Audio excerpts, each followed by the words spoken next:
Here's your wrestling news for April 7th, 2023, and we're kicking off with WWE, and it was just a few days ago that the company announced their agreement with Endeavor, which will see WWE and UFC be merged into one publicly traded company. It is believed that the deal will be completed in the second half of 2023, but there's a lot to do and a lot that could happen between now and then. Speaking to Puck this week, Endeavor COO Mark Shapiro stated that the first plan for the merger will be synergy between WWE and UFC, which could lead to layoffs in the name of efficiency. He said, "Anything from HR to finance to legal to communications production to distribution and marketing, across every area, you're going to find cost synergies, you're going to integrate and ultimately highlight and appoint the best and brightest teams."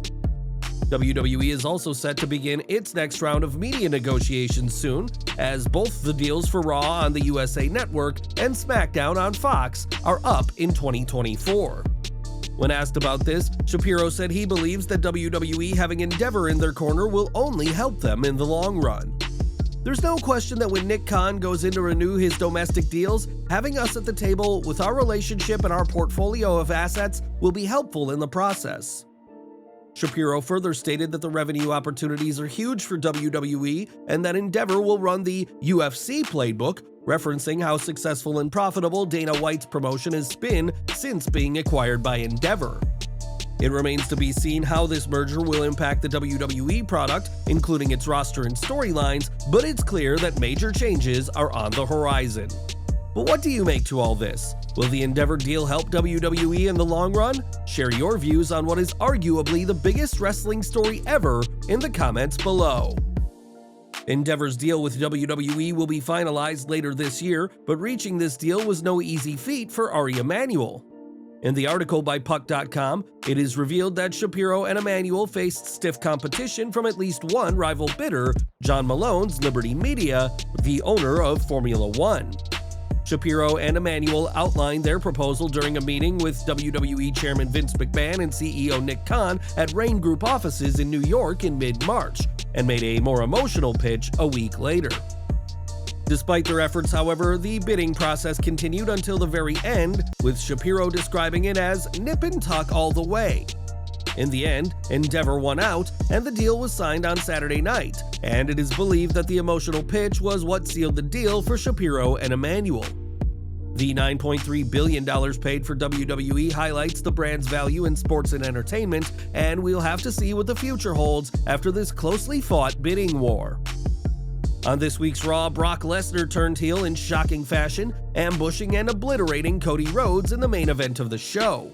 Lesnar took apart the American Nightmare for close to 7 minutes before finally walking away, and now we know what's next for the former Universal Champion.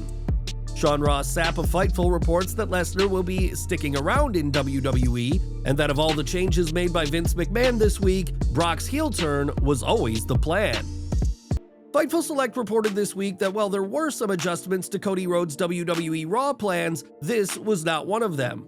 Brock Lesnar and Cody Rhodes were not only scheduled to start a program before Vince McMahon, but it was planned well before that. Sources close to the situation said that Lesnar had been told of his post-WrestleMania plans nearly a month ahead of time, meaning rumors that Brock was finishing up with WWE were just Lesnar's attempt to throw people off. These sources went on to say that they can't guarantee that WWE's creative team knew of the heel turn, given that Brock keeps things close to his chest, but that there were hints of a heel turn coming. While no match has been announced, it is believed that Rhodes and Lesnar will face off at Backlash, and do you think this is the best direction for both men? Sound off in the comments. On this week's Dynamite, Tony Khan announced that AEW is heading to London on August 27th for AEW All In 2023. The event will be the first All In since 2013, and the first AEW pay-per-view in the UK ever, but with that being said, there could be a massive problem on the horizon.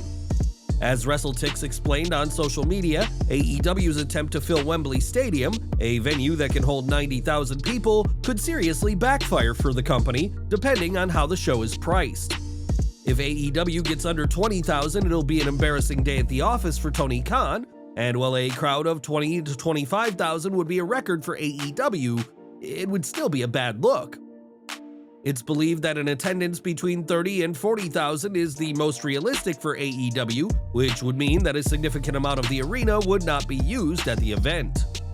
50 to 60,000 would be a huge success for AEW and look good on TV, and while anything over 60,000 would be a dream, WrestleTix noted that nobody believes this is a possibility. The show's pricing will play a huge factor in this situation as well, as if AEW wants as many people as possible, low ticket prices may be the way to go, which could make the show far less profitable than first planned. For Clash at the Castle and WWE Money in the Bank 2023, WWE went with high ticket prices, which did lead to considerable backlash when both events went on sale. Tickets for All In will go on sale May 5th, so fans will have a better idea then as to what kind of ticket situation AEW is planning, but with AEW's attendance record being just over 20,000 for the 2021 Grand Slam Dynamite, Tony Khan has a tall order ahead of him in the UK. AEW All In will feature likely the biggest card that the promotion has ever produced, but one name for the show may have already been spoiled. In a press statement, AEW mentioned various UK names who will be experiencing a homecoming, including Women's World Champion Jamie Hayter, Saraya, Anthony Ogogo, Nigel McGuinness, and interestingly, Pac. The British wrestler hasn't been seen competing for AEW since January, but judging by this statement, fans can expect his return ahead of All In. Back to WWE, and typically the post-WrestleMania season is a time for returns, and we saw that with Matt Riddle on this week's edition of Raw. With SmackDown mere hours away, fans are intrigued as to what'll happen, and we could see the return of a former NXT champion in due time. Mike Johnson of PW Insider Elite reports that Shinsuke Nakamura is expected to be back on screen on SmackDown in the next few weeks, if not as part of tonight's show. Nakamura hasn't been seen on WWE TV in some time, but was allowed to compete against the Great Muta for Pro Wrestling Noah earlier this year, in a rare example of WWE working with others. As for what plans WWE has for Nakamura, they're unknown, but it shouldn't be long before we see the King of Strong Style again. For WrestleMania 39, WWE aired a promotional package to highlight the Rey Mysterio vs. Dominic Mysterio match that stirred up a ton of controversy. While Dominic could be heard talking about surviving prison, footage of fences and barbed wire were shown, which was immediately recognized as footage from Auschwitz. The infamous Nazi concentration camp where 1.1 million lives were ended in the Holocaust, WWE has faced serious criticism for the use of the footage, and an important name has shared their thoughts. On Twitter, the official Auschwitz Memorial Museum branded WWE Shameless for using the footage, and rejected the idea that this was a mere editing mistake. We have no idea how WWE came upon the clip, but some have speculated that the footage was listed in a video library as prison footage or something similar, without a mention to the Nazis. WWE has not publicly commented on the matter, but they have since removed the footage from this promo package. And can you even imagine what WWE must have been thinking when they used this footage? Now, Vince McMahon's influence over this week's Raw led to the show being voted the worst post-WrestleMania Raw of all time, as fans have been furious about what has transpired. Given the immensely negative response, one could assume that McMahon would step back and reflect on what's happened, but that isn't the executive chairman's style. On his show, Dave Meltzer explained that Vince will have significant influence over tonight's episode of SmackDown, though he may not attend the show live. Meltzer stated that either McMahon will be in Portland for the show, or he'll be in Titan Towers in Connecticut, and will oversee a remote production meeting and making the decisions.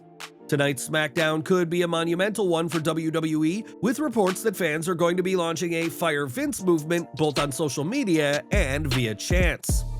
Wherever McMahon will be, he will have the power to overrule any decisions Triple H makes, and time will tell what kind of show we get in just a few hours' time. During WrestleMania 39 Night 2, Shane McMahon's return to WWE did not go as planned, as he suffered a torn quadricep during his impromptu match with The Miz. Thankfully, Snoop Dogg was able to think on his feet and replaced Shane in the match, and we have an update on the prodigal son of WWE. PW Insider were the first to report that Shane was flown to Birmingham, Alabama on Sunday and underwent surgery at the Andrews Sports Medicine and Orthopedic Center this week.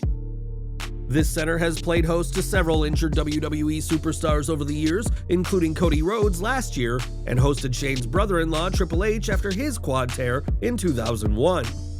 The total recovery time for an athlete who has had surgery for a torn quad can range from several months to a year or more, depending on the extent of the injury and the athlete's progress during rehabilitation.